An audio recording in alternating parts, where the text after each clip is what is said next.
The 1880 election was one of the narrowest presidential contests in history. Almost 9 million ballots were cast, and the winner was James Garfield, with a margin of less than 7,000. James A. Garfield of Ohio was the last president to be born in a log cabin. Like Presidents Grant and Hayes before him, Garfield rose to the rank of general during the Civil War. But this young general did not thrill in the soldier's life. No blaze of glory, he wrote, could ever make up for the horrors of war. Garfield left the Army to take a seat in Congress. He served for 17 years and would become a Republican leader in the House. At the 1880 Republican Convention, after 35 ballots, Garfield emerged as his party's compromise candidate. He squeaked into office in the general election. With no mandate, Garfield fretted about his term ahead. A struggle in his own party over presidential appointments consumed his attention. And then, just 4 months into his administration, Garfield was shot by Charles Guiteau, a deranged man who had been denied a government job. Garfield was gravely injured. Surgeons could not find the bullet. Alexander Graham Bell also failed to find it with an electrical device of his own design. The invention of the X-ray was still 14 years away. Garfield's wife Lucretia won lasting admiration as she kept a vigil for 80 days. On September 19, 1881, James Garfield died, the 4th president to die in office, the 2nd to be assassinated. Number 20, James A. Garfield, Republican, 1881, 49 years old, from Ohio. He was the first former college president and only preacher to hold the office. And he was the last person to move directly from the House of Representatives to the White House. Garfield was a large, outgoing man. He was well-read and not bored at all by the intricacies of policymaking.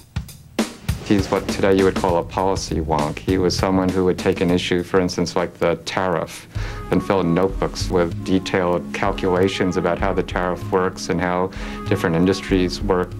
He's someone who, in the summer of 1880, at least 4 times he would skip away from sessions of the House of Representatives to go watch baseball, professional baseball being played on the Washington Mall.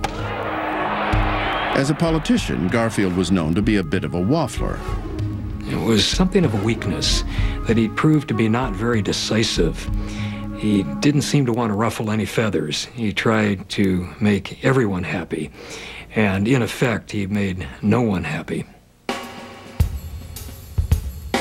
Garfield's first job as president was to dole out political appointments. It was a notoriously corrupt process. But the scandals among Ulysses Grant's appointees, who were mostly his cronies, had contributed to an outcry for merit-based appointments. This issue of civil service reform had been left at Garfield's doorstep, and he decided to challenge the old system by taking on powerful New York Senator Roscoe Conkling over who should be appointed chief collector of the Port of New York. Conkling had traditionally filled this important civil service post with his own cronies. Now, as an analogy, imagine today, for instance, that the senator from the state of Virginia would point to the fact that the Pentagon is on the Virginia side of the Potomac River. Therefore, he should have control of who is the Secretary of Defense and all of his staff. It was that kind of claim, which at the time was actually very common.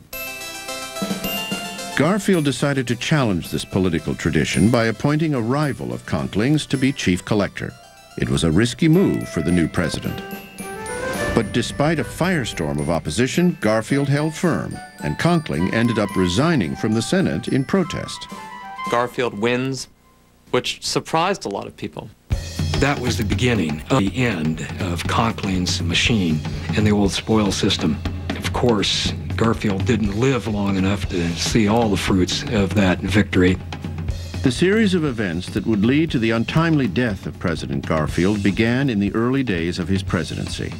When Garfield moved into the White House in his first days as president, he was barraged by questions of patronage and appointments. The White House itself was a very open forum.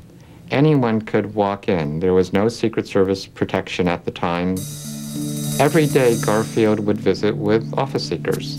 And while Garfield tried to limit himself to picking the office heads or the major positions, he couldn't avoid being barraged by the legions of job seekers. One of these job seekers was a man named Charles Guiteau. He was a strange fellow who had spent the campaign season of 1880 hanging around Republican Party headquarters in New York, and now felt he was owed a diplomatic appointment by the Garfield administration. He identified himself strongly with a faction of the party called the Stalwarts, which included Senator Conkling and Garfield's vice president, Chester A. Arthur. Yeah, he had at one point shook Arthur's hand and at another point made his way into Garfield's waiting area in the White House. But he was seen as somewhat of a joke. Upset that the Garfield administration ignored his requests for a diplomatic appointment, angry at Garfield's slight to Conkling, and believing he had a calling from God, Guiteau set out to remove the president.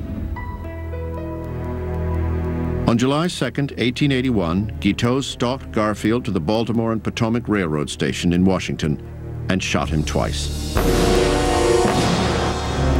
One bullet grazed the president's arm, the other lodged in his torso. As the police hauled Guiteau away, he declared, "I did it. I will go to jail. I am a stalwart, and Arthur will be president." Charles Guiteau has earned the everlasting moniker of a disappointed office seeker, sometimes a disgruntled office seeker. But Charles Guiteau is not a disgruntled or disappointed office seeker. He's insane. Garfield didn't die right away. As he lingered, the assassin's bullet still in his body, every change in his condition was telegraphed across the country. Sometimes he would improve and almost look like he would recover. But during that period, the nation really rallied to support the president, and he had far greater popularity after he was shot than before. We know now that Garfield may well have been killed by his own doctors or the efforts of his doctors to save him. They would stick instruments and fingers up into Garfield's back. The medical care was atrocious, even for that era. In August, Garfield wrote a letter to his mother back in Ohio, telling her not to worry. "It is true I am still weak and on my back," he wrote, "but I am gaining every day and need only time and patience to bring me through." On September 19th, 79 days after being shot and only 6 months after taking office, the president died.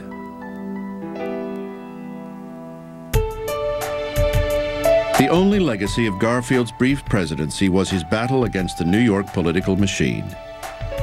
The real accomplishment of Garfield in the end, had he lived to build on it, was that he in fact took a stand against that system. He in fact finally said no to the most powerful boss of his time on a question of patronage and made it stick. Garfield would become a martyr for the civil service reform movement. It would be up to his vice president, Chester Arthur, himself a product of the New York political machine, to continue the fight. During the 2 months that President Garfield lay dying from his gunshot wounds, Congress was out of session. It is said the country continued to run smoothly nonetheless.